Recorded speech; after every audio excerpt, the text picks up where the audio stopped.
Commander Vex Narlox stared through the reinforced observation window, mandibles clicking in what his species considered amusement.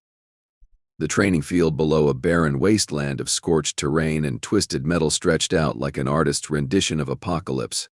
Perfect conditions for today's exercise. Are you absolutely certain this is within regulation parameters?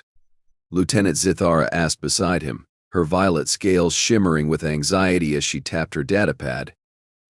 The Galactic Union Training Accord specifically prohibits using Class 4 entities against cadets. Vex waved one of his forearms dismissively. The World Eater is barely a Class 3.8, and that's only on a bad day. Besides, all 27 species represented in this academy need to understand what they're up against out there. He pointed a clawed finger toward the distant stars visible through the dome ceiling. The universe doesn't care about training accords.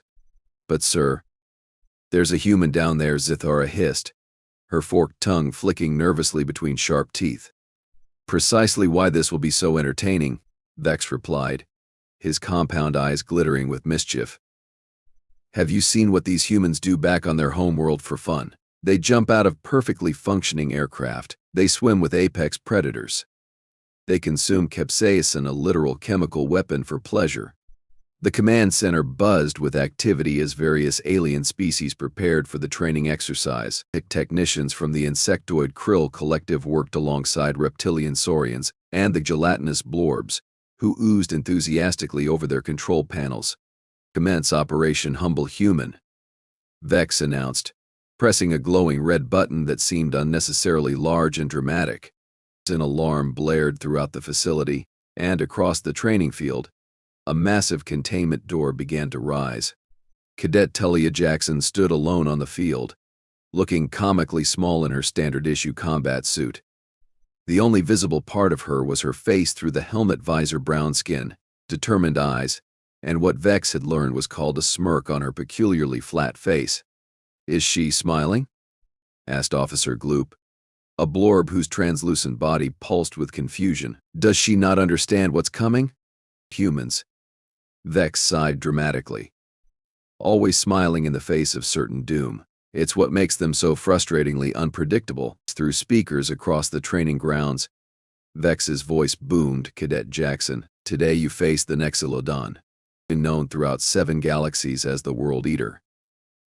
This exercise will test your ability to survive for precisely 3 minutes against an unstoppable force. Your only objective is to remain alive. Begin. From the darkened containment area emerged a creature that defied logical evolution, standing 15 meters tall. The Nexilodon resembled what might happen if a mountain decided to grow teeth and tentacles. Its hide gleamed with bioluminescent patterns that pulsed hypnotically. 6 eyes, each the size of a transport vehicle, swiveled independently, searching for prey where its mouth should be. Thousands of needle-like appendages writhed hungrily. Magnificent, isn't it? Vex cooed, practically bouncing with excitement. I acquired it from the Omega Quadrant black market. Cost me 3 months' salary in my second favorite moon cruiser. The observation deck fell silent as everyone watched the human. Standard protocol for facing a Nexilodon, as taught in advanced xenobiology, was 1. Accept your imminent demise. 2. Attempt to die in a manner that causes minimal digestive distress to the creature. And 3. Hope your remains are identifiable for proper funeral rites. Cadet Jackson did none of these things. Instead, she checked her wrist device casually, as though confirming the time for a lunch appointment rather than a dance with death. Then she reached into her utility belt and pulled out what appeared to be a small metallic orb. What is that? Zithara squinted, adjusting the observation screen's magnification. Some kind of primitive weapon? Suggested a tentacled analyst from the back row. The human tossed the orb up and down in her hand playfully before calling out in a voice that was broadcast through her suit's comm system, "Hey there, big fella. You hungry?" "Because I brought snacks." The Nexilodon, which had been advancing with earthquake-inducing steps, paused, its multiple eyes focused on the tiny creature before it, seemingly confused by the lack of screaming and running. Vex leaned forward, perplexed. This isn't standard human terror response. Where's the panic? The pleading? The release of bodily fluids? Officer Gloop bubbled anxiously. Perhaps this specific human is defective? On the field, Cadet Jackson lobbed the small orb toward the Nexilodon. It landed several meters from the creature and began emitting a high-pitched sound that the observation deck's audio sensors could barely detect. The effect on the World Eater was immediate and astonishing. The beast, terror of countless worlds, destroyer of civilizations, recoiled as though struck. Its massive body shuddered, tentacles flailing wildly. Then, in what would later be described in Academy reports as the most pathetic display of apex predator behavior since the Great Floof incident of Stardate 3320T. 7. The Nexilodon whimpered. It actually whimpered. Is it afraid of the human? Someone whispered in horrified awe. Impossible. Vex slammed all four hands onto the console. Nexilodons fear nothing. They consume stars for midday snacks. That's marketing hyperbole from the black market dealer, sir, Zithara reminded him quietly. The brochure actually said they have an appetite as vast as a star system. The Nexilodon began backing away from Cadet Jackson, who was now casually strolling toward it, tossing another mysterious orb in her hand. Systems. Give me audio from the cadet's suit, Vex demanded. The speakers crackled to life with the sound of humming. The human was humming a tune as she approached the terrified behemoth. What is happening? Vex's exoskeleton had turned a pale shade of confused green. Someone explain this immediately, or I'll have the entire research division cleaning waste reclamators for the next decade. Dr. Flaxey, the Academy xenobiologist, cleared his throat, all 7 of them. If I may, Commander, I believe the human is using sound as a weapon. What sound could possibly frighten a Nexilodon? Vex demanded. According to my readings, Dr. Flaxakes continued, adjusting his spectacles over 3 of his 17 eyes. The orb is emitting a frequency that mimics the mating call of the Nexilodon's natural predator. Natural predator? Vex's voice reached a pitch previously thought unattainable by his species. The dealer assured me Nexilodons have no natural predators. I paid extra for that feature. On the field, the World Eater had backed itself against the containment wall, trying desperately to get away from the advancing human, who now appeared to be talking to it. Audio maximum volume. Vex ordered. Just a big softy, aren't you? Cadet Jackson's voice filled the command center. Who's a scary World Eater? Not you. No, not you. You're just a big baby who needs a nap. Yes, you are. The observation deck erupted in confused murmurs as the human continued her approach. Buzz eyes. Eosa, speaking to the planet-destroying monstrosity as though it were an infant or small domestic pet. This is unprecedented, Zithara whispered, frantically taking notes. No species has ever attempted to. What is she doing? Patronizing it. Mise. It's called baby talk, offered cultural specialist Dren, whose 8 limbs were wrapped around himself in what appeared to be a self-comforting hug. Humans use it for their young and for animals they find non-threatening. The fact that she's using it suggests she doesn't see the Nexilodon as a threat. Vex finished, mandibles hanging open in disbelief. The Nexilodon, meanwhile, had curled its massive body into what approximated a fetal position, tentacles covering its eyes as the human approached. 3 minutes have elapsed, Commander, Zithara announced. The cadet has successfully completed the exercise parameters and the simulation. Vex barked, too shocked to maintain his usual sarcasm. Get that human up here immediately. 15 minutes later, Cadet Talia Jackson stood at attention before the command staff, helmet tucked under her arm. That insufferable smirk still plastered across her face. Explain yourself, Cadet, Vex demanded, trying to reclaim some dignity, despite having just witnessed his expensive World Eater reduced to a trembling mass by a creature 1/50th its size. Sir, I simply applied knowledge from my xenobiology studies, Jackson replied with maddening calm. Nexilodons have hypersensitive auditory membranes that evolved on their homeworld to detect the approach of quasar leviathans, their only known predator. The frequency emitter I used simulates that sound. Dr. Flax nodded enthusiastically. Fascinating adaptation of theoretical knowledge, Cadet. But how did you know the specific frequency? Jackson's smirk widened slightly. I didn't, sir. I guessed based on the visible auditory membrane structure. That's why I had 7 different frequency emitters with me. 7? Vex's compound eyes narrowed. You were prepared for this specific scenario? No, sir.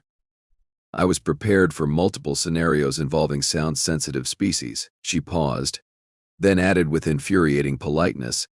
The Academy Handbook states that cadets should anticipate unconventional challenges that may exceed standard training parameters. Page 394, paragraph 7. Vex recognized the quote from the very handbook he had written. And the "What did you call it, baby talk?" Zithara asked. Genuinely curious, Cadet Jackson shrugged. Psychological warfare, Lieutenant. When a creature expects terror but receives condescension, it creates cognitive dissonance. The Nexilodon didn't know how to process being treated as non-threatening by its intended prey. A silence fell over the command center as the implications sank in. The human hadn't just survived, she had psychologically dominated a creature engineered for terror. Dismissed, Cadet. Vex finally said, his voice uncharacteristically subdued. As Jackson turned to leave, she paused at the door. Permission to make a suggestion, Commander? What is it, human? Vex asked warily. Next time you want to humble us humans, she said. That infuriating smirk still in place, you might want to try something scarier than a big softy with sensitive ears and separation anxiety. Maybe something that actually eats worlds instead of just having a fancy title. The door slid shut behind her before Vex could respond. Shall I fail her for insubordination, sir? Zithara asked hesitantly. Commander Vex stared at the door for a long moment before bursting into what his species considered laughter, a sound like grinding metal being thrown downstairs. Fail her. By the cosmic void, promoter, any species that can face down a world eater with baby talk and frequency emitters is exactly what we need out there.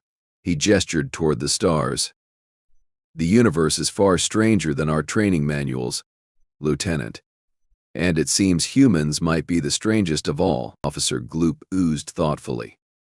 Perhaps we should reconsider the human threat assessment. Current classification of mostly harmless seems inadequate. Indeed, Vex agreed, settling back into his chair and staring at the now empty training field where his prized Nexilodon was being coaxed back into containment by a team using Jackson's frequency emitters.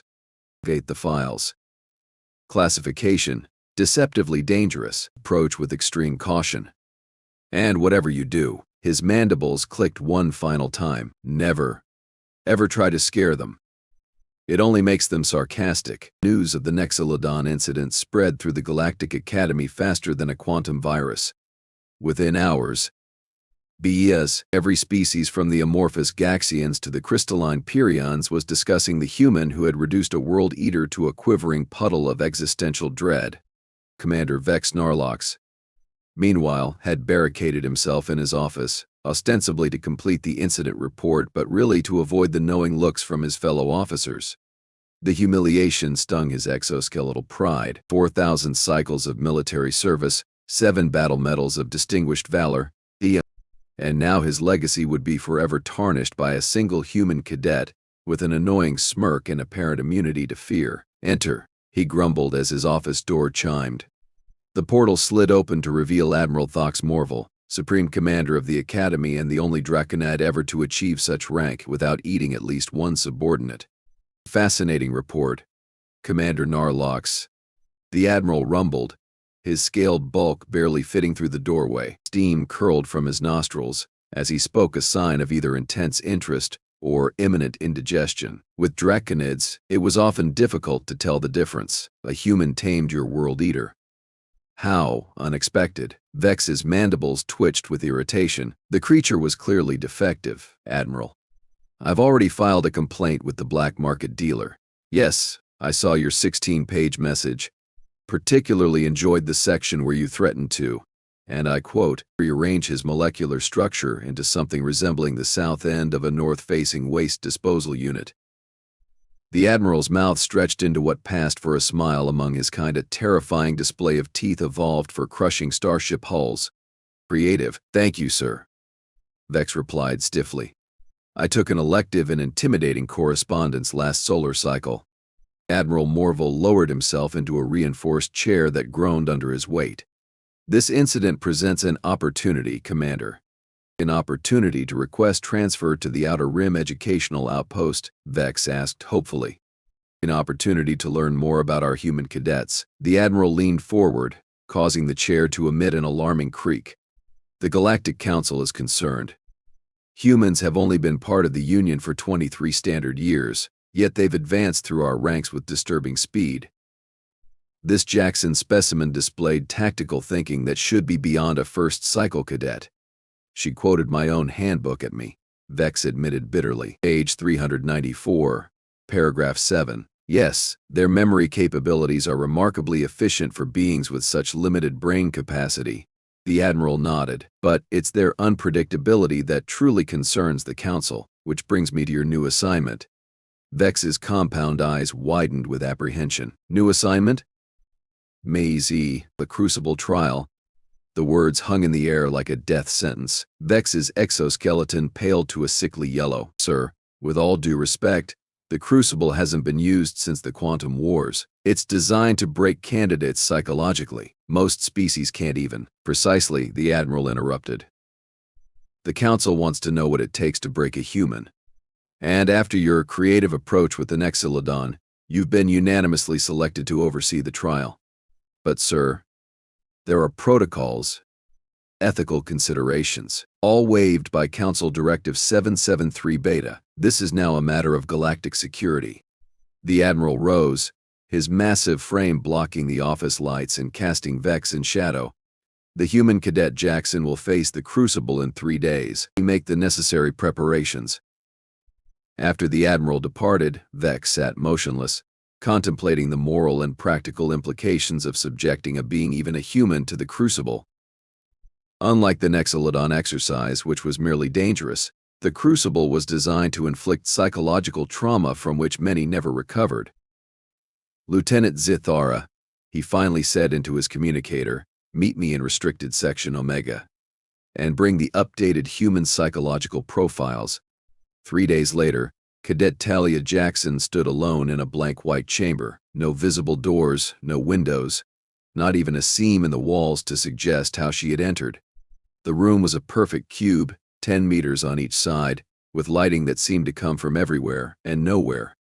In the observation room, separated by one-way quantum barriers, Commander Vex and his team monitored her vital signs and brainwave patterns. Subject appears unnaturally calm, noted Dr. Flax, watching the neural scan displays. Heart rate elevated only 12% above baseline. Vex nodded. Begin Phase 1. The white room suddenly transformed. The walls, floor, and ceiling vanished, replaced by an endless void of space. Talia Jackson now appeared to be floating among distant stars, with nothing beneath her feet and infinity in all directions. Gravitational sensors disengaged.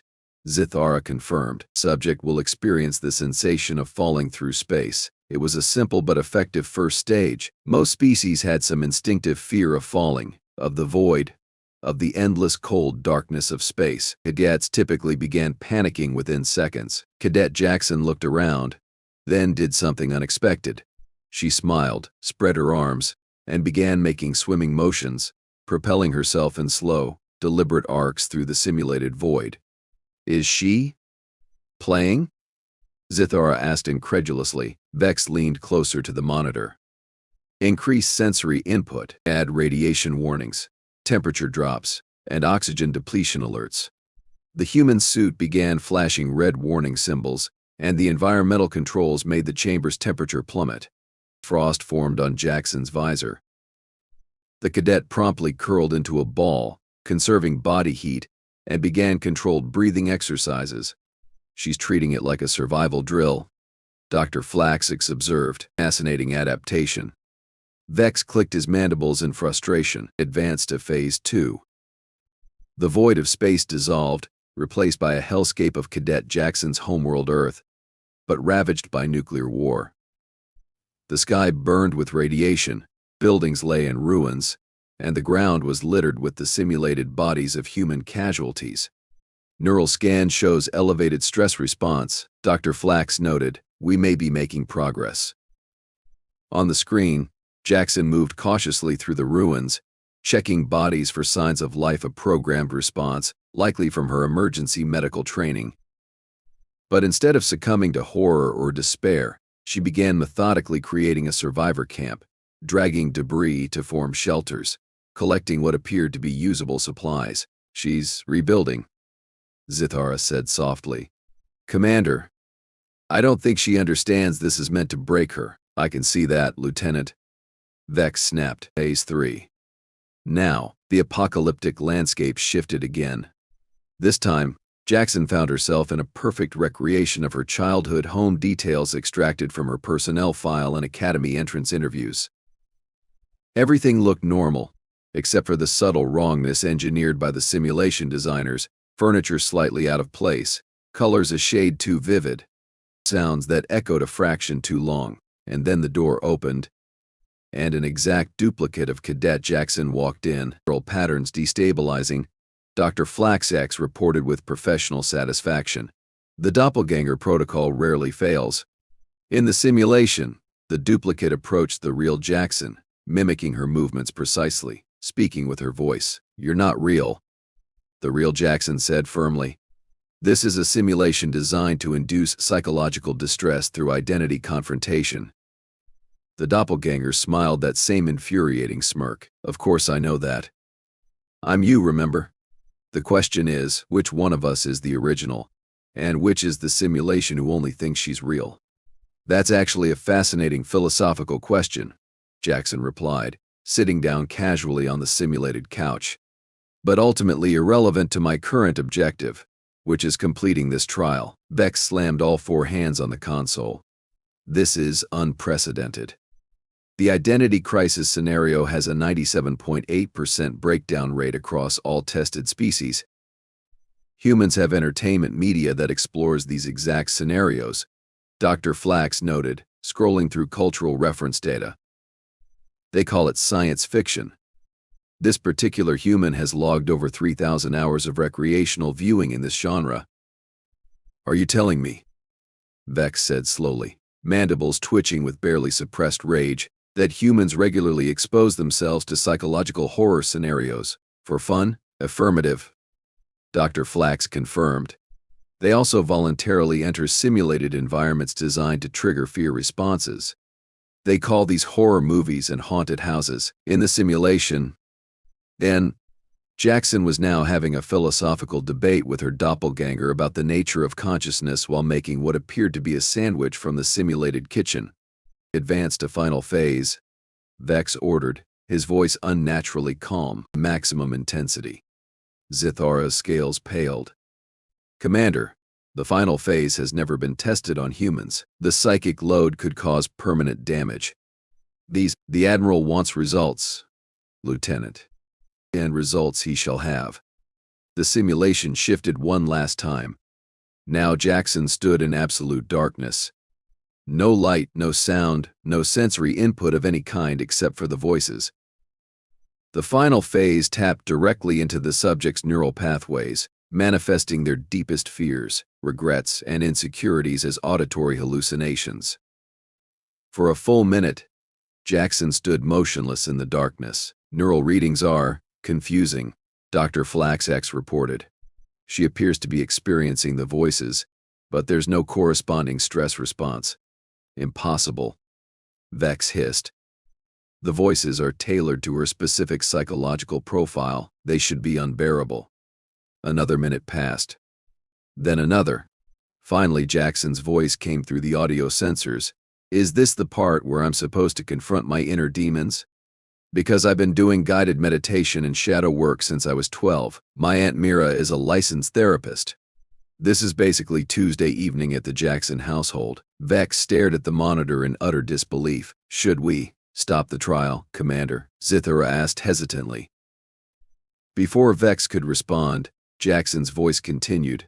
Look, I understand what you're trying to do. Break me down. See what makes humans tick. But here's the thing you don't get about us: we're already broken, every single one of us. We come from a death world where everything was trying to kill us from day one. We evolved alongside predators that could tear us apart, diseases that could wipe out millions, and weather that could destroy entire cities. The darkness in the simulation began to lift slightly, not from any command issued by the observation team, but somehow from within the program itself. We don't survive despite being broken, Jackson continued, her voice stronger now. We survive because of it. Our imperfections, our fears, our inner demons, they're features, not bugs. They're what drive us to build, to explore, to reach for the stars even when logic says we should be cowering in caves. Vex watched, transfixed, as the darkness in the simulation receded further. Somehow, impossibly, Jackson was affecting the program parameters. Every human you meet has already faced their own personal crucible, she said. We do it daily. We call it getting out of bed in the morning. So if you want to break us, you'll need to try harder than voices in the dark. We've been talking to ourselves like this since we invented language. The simulation shut down abruptly, returning to the plain white room. Jackson stood in the center, looking directly at the hidden observation panel where Vex and his team watched. I believe that concludes today's evaluation, she said calmly. Permission to return to regular training, Commander? The observation room was silent, every alien species present trying to process what they had witnessed. Finally, Admiral Morvel's voice came through the communication system. Permission granted, Cadet Jackson.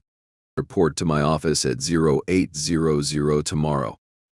As Jackson left the chamber, Vex turned to find the Admiral standing in the doorway of the observation room. How long have you been here, sir? He asked. Long enough, the Draconid rumbled. The Council will be disturbed by these findings, sir.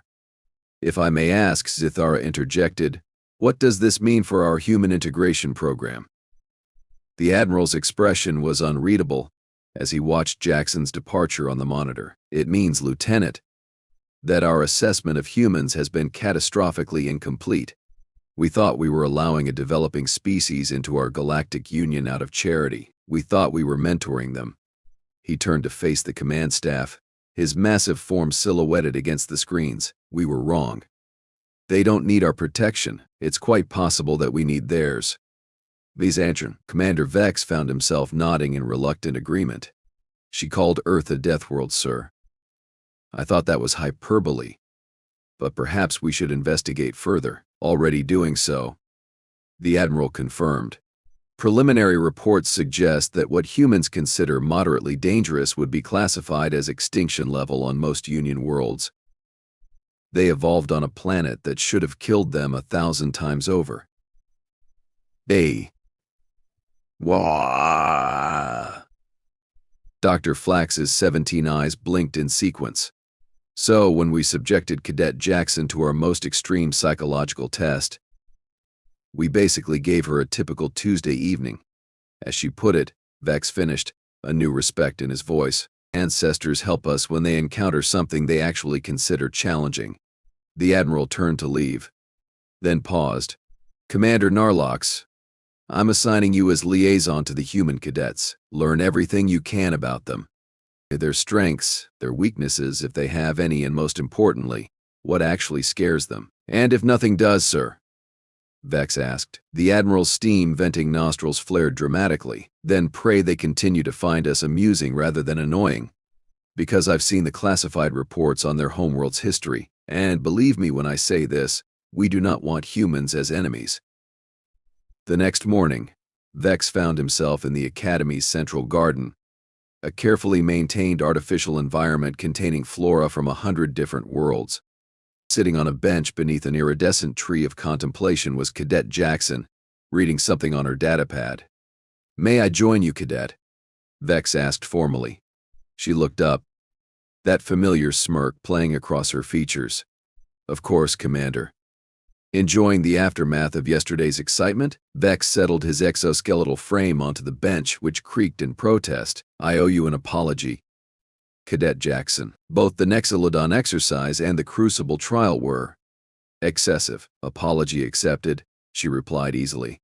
Though I have to admit, the Nexilodon was kind of cute once it calmed down. Like a giant, terrified puppy with tentacles, Vex's mandibles twitched in what humans might recognize as a smile.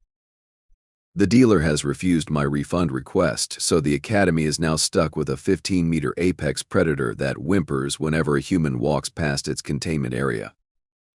Jackson laughed a sound that Vex was beginning to find less grating than he initially had. You could always repurpose it as a therapy animal, galactic stress relief. A novel suggestion, Vex commented, then hesitated before asking the question that had kept him awake during his species sleep cycle. Cadet, may I ask you something directly? Shoot, she replied. Then seeing his confusion, added, that means yes, go ahead. What does frighten you? As a human, I mean. Jackson considered the question seriously, that we might stop exploring. That we might become so comfortable we lose our drive to reach further, learn more, discover what's beyond the next horizon. She gestured toward the stars visible through the garden's transparent dome. That all this might someday become routine. Vex processed this answer, his compound eyes studying her with new understanding. You fear complacency. Exactly, she nodded. The most terrifying thing in the universe isn't a monster or a void or even death. It's the thought that one day, we might look up at the stars and feel nothing at all. For the first time since joining the Academy, Commander Vex Narlox felt something akin to kinship with a human. They sat in companionable silence for several minutes, watching alien butterflies dance between exotic blooms. You know, Vex finally said, the Nexilodon dealer mentioned he has a quantum leviathan available, supposedly twice as large and capable of phasing through solid matter. Jackson's eyes lit up with unmistakable enthusiasm. Really? That sounds amazing. The recommended response protocol is to curl into a ball and contemplate the inevitability of one's demise, Vex continued, his tone deliberately casual. So, next Tuesday then? Jackson asked, that infernal smirk returning. I'll make the arrangements, Vex agreed, rising from the bench. And Cadet? Perhaps bring more of those frequency emitters, just in case. As he walked away, Vex realized with a mix of horror and delight that he was actually looking forward to whatever impossible, regulation-breaking solution this human would devise for his next challenge. The thought should have disturbed him professionally, but instead, he found himself clicking his mandibles in anticipation. Humans. Absolutely terrifying. And perhaps, just possibly, the best thing to happen to the Galactic Union in 10,000 years.